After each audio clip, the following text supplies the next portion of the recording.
অর্পিতা তো আমাকে ছাড়া একা একা কোথাওই যায় না। আন্টিকে বললাম, আন্টি আপনি চিন্তা করিয়েন না, দেখছি কি করা যায়। আসলে সন্তানের কিছু হলে মায়ের মন অল্পতেই ভেঙে পড়ে, তাতে আবার অর্পিতা মেয়ে মানুষ, বাড়িতে কাউকে কিছু না বলে রাত 10টার পর বাহিরে থাকার মতো মেয়ে তো অর্পিতা না। আমি নিজেও কয়েকবার অর্পিতার নম্বরে কল করলাম, কিন্তু রিসিভ হলো না। এখন তো আমারও খুব টেনশন হচ্ছে, অর্পিতা ভালো আছে তো, ওর কিছু হয়নি তো। তারপর হঠাৎ অব্রের কথা মনে পড়ে, অর্পিতা অব্রের সাথে আবার কোথাও যায়নি তো, কিন্তু অব্রের সাথে যোগাযোগ করার উপায় তো আমার কাছে নেই। আবারও ব্যর্থ হলাম, আন্টি বারবার ফোন দিচ্ছে, আমি শুধু সান্ত্বনা দিয়ে যাচ্ছি। কি করব আমি, আমার তো কিছু করারই নেই। আমাদের কলেজের অনেকের কাছে কল দিয়ে জিজ্ঞেস করেছি, কারো বাসাতেই নেই। এদিকে রাত যত গভীর হচ্ছে চিন্তা আরো বেশি বাড়ছে। আন্টি বাড়িতে একা, অর্পিতা এক বাবার এক মেয়ে, ওর বাবা বিদেশ থাকে, বাড়িতে অর্পিতা আর আন্টি। আন্টি কথা বলতে বলতে হঠাৎ চুপ হয়ে গেছে, মনে হচ্ছে সেন্সলেস হয়ে গেছে। আমি এখন কি করি, আন্টির পাশে তো থাকতে হবে। তাই আব্বুকে বলে অর্পিতাদের বাড়িতে চলে আসি। আমাদের এক পরিচিত ড্রাইভার, সে তার গাড়িতে করে অর্পিতাদের বাসায় আমাকে নামিয়ে দিয়ে গেছে। এসে দেখি আন্টি এখনো সেন্সলেস। রাত 12টা বাজতে চললো, এখন ডাক্তার ডাকা সম্ভব না। আব্বু থাকলে ডাক্তার ডেকে দিত। কাজের জন্য চট্টগ্রাম গেছে আব্বু। পানির ছেটে দেওয়ার কিছুক্ষণ পর আন্টির জ্ঞান ফেরে। 12টা পার হয়ে গেছে, এখনো অর্পিতার কোনো খোঁজ পাচ্ছি না। এতক্ষণ না চাইলেও এখন মনে হচ্ছে পুলিশে খবর দিতে হবে। তখনই অর্পিতার নম্বর থেকে কল আসে, সাথে সাথে রিসিভ করে আন্টি কান্না করে বলতে শুরু করে, মা অর্পিতা তুই কোথায়, মা কোথায় গেছিস, আমাকে বলে যাবি না? আমি সকাল থেকে টেনশন করতেছি। ওপাশের কথা শুনে আমার কিছুটা মনে হচ্ছে যে এটা অর্পিতা না, অন্য কেউ কিছু একটা বলতেছে, কিন্তু আন্টির কান্না আর কথার কারণে কিছুই বুঝতে পারছি না। আন্টি থামলে আমি ফোন কানে ধরতে ওপাশ থেকে বলে ওঠে, আপনারা আগে আমার কথাটা শুনুন, আমি অর্পিতা না, আমি একজন নার্স। অর্পিতা অসুস্থ। আমি ওর ব্যাগ থেকে ফোন নিয়ে কল করেছি। আপনি কে বলছেন? আমি রোগীর বাড়ি থেকে বলছি। কি হয়েছে আর এটা কোন হসপিটাল? আপনারা আসেন, তারপর আমি বলছি। তারপর আমরা হসপিটালের নাম শুনে আন্টি আর আমি তখনই চলে যাই সেই হসপিটালে। আন্টি পুরোপুরি ভেঙে পড়েছেন, একমাত্র মেয়ে। আন্টি এখন অর্পিতার পাশেই বসে আছে, অর্পিতাকে ঘুমের ওষুধ দেওয়া হয়েছে। আন্টির এই অবস্থা দেখে নার্স আমাকে এক পাশে ডেকে যেসব কথা বলল তা শুনে আমি নিজের কানকে বিশ্বাস করতে পারছি না। অর্পিতা এমন একটি কাজ করতে পারলো? নার্স তখন আমাকে বলল, আপু আপনি যেহেতু রোগীর বান্ধবী তাই কথাটা আপনাকেই বলি।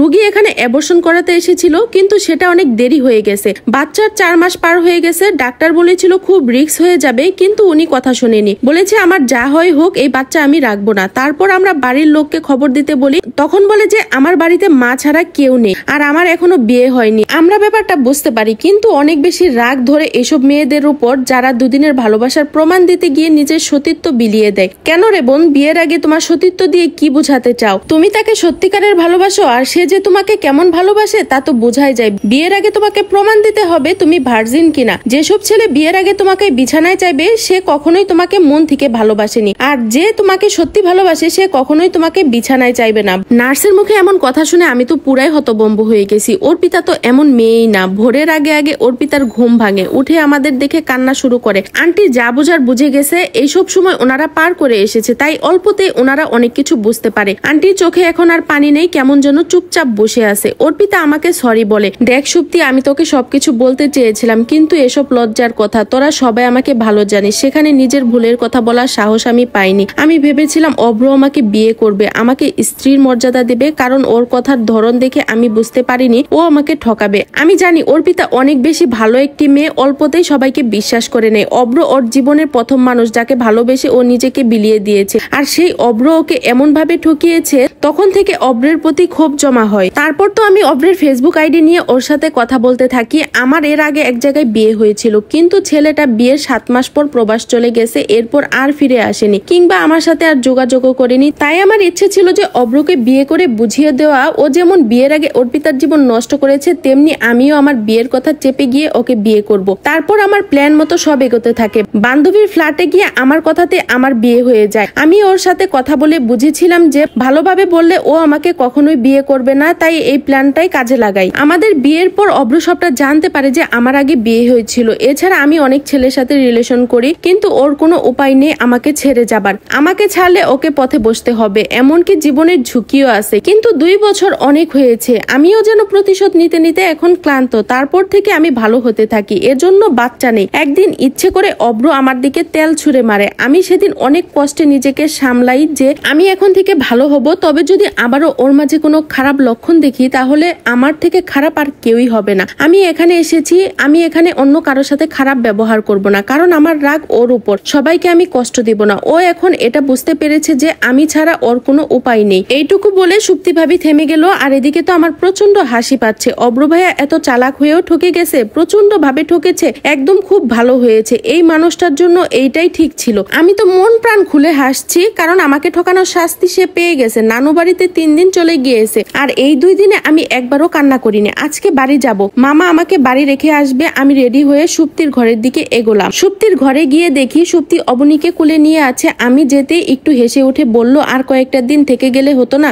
না, আর থাকা যাবে না ভাবি, এখান থেকে গিয়ে বাড়িতে কয়েকটা দিন থাকবো, তারপর ঢাকায় চলে যাব। এরপর অবনীকে কুলে নিয়ে আমার একটা স্বর্ণের ব্রেসলেট পরিয়ে দিলাম। অনেক আগে আম্মু এটা আমাকে বানিয়ে দিছিল, আর এটা আমার অনেক পছন্দের ছিল। এটা আমার তরফ থেকে অবনীকে দিলাম, আর মন থেকে চাইলাম বাবা মা কারো মতোই যেন সে না হয়। এই পদ্ম, এটা কি করছো? স্বর্ণের ব্রেসলেট ওকে পরিয়ে দিলে যে? ওটা ওর জন্য ছোট্ট একটা উপহার। আমি তো কোনো জব করি না, তাই বেশি কিছু দিতে পারলাম না, তাই আমার পছন্দের একটা জিনিস দিয়ে গেলাম। সুপ্তি চোখে পানি নিয়ে আমার দিকে তাকিয়ে আছে। জানো পদ্ম, আমি তোমার কথা অনেক শুনেছি, তুমি অনেক ভালো একটা মেয়ে, তোমার তুলনা হয় না। আমি যখন অব্রের সাথে সম্পর্ক করেছি তখন একটা জিনিস লক্ষ্য করেছি, ওর চরিত্রে সমস্যা থাকলেও ওর মন মানসিকতা অনেক ভালো ছিল। ও সব সময় মানুষের পাশে দাঁড়াতো, কেউ অসুস্থ হলে বা কারো বিপদে সব সময় এগিয়ে যেত। সুপ্তির কথা শুনে আমি একটু হেসে অবনীকে দিয়ে চলে আসলাম ওখান থেকে মামা বাড়িতে বিদায় নিয়ে। বাড়িতে আসতে দেখি সোফায় একটা সুন্দর সুদর্শন ছেলে বসে আছে, উজ্জ্বল ফর্সা, চাপদাড়ি, হেসে হেসে আব্বুর সাথে কথা বলছে। নিচে দাঁতের এক পাশে আরেকটা বাড়তি দাঁত, যেটা দেখতেও অনেক বেশি ভাল লাগছে। কিন্তু ছেলেটাকে অনেক চেনা চেনা লাগলো, মনে হলো আগেও কোথায় দেখেছি। আমি রুমে ঢুকতে আমার দিকে হাঁ করে তাকিয়ে আছে। এই কি আমার পদ্ম, যাকে সামনাসামনি দেখেছি 5 বছর আগে? তখন তো পিচ্ছি ছিল মেয়েটা। আমি তো মনে মনে ভাবছিলাম ব্যাপারটা কি, ছেলেটা এভাবে কেন আমার দিকে তাকিয়ে আছে? যখন আমি ঘরে ঢুকতে যাব তখনই বাবা পিছন থেকে ডাক দিয়ে বলে, কিরে পদ্মমা, তোর নিলয় ভাইয়ার সাথে কথা না বলেই চলে যাচ্ছিস? কি এটা নিলয় ভাইয়া? ইস রে, এতক্ষণ এত চেষ্টা করে এটাই মনে করতে পারছিলাম না। এর মধ্যে নিলয় ভাইয়া বলে উঠলো, কথা বলবে কি মামা, তোমার মেয়ে বোধহয় আমাকে ভুলেই গেছে। ছোটবেলা তো আমি আসলে আমার থেকে চকলেট না পেলে কান্না করে ভাসাতো, আর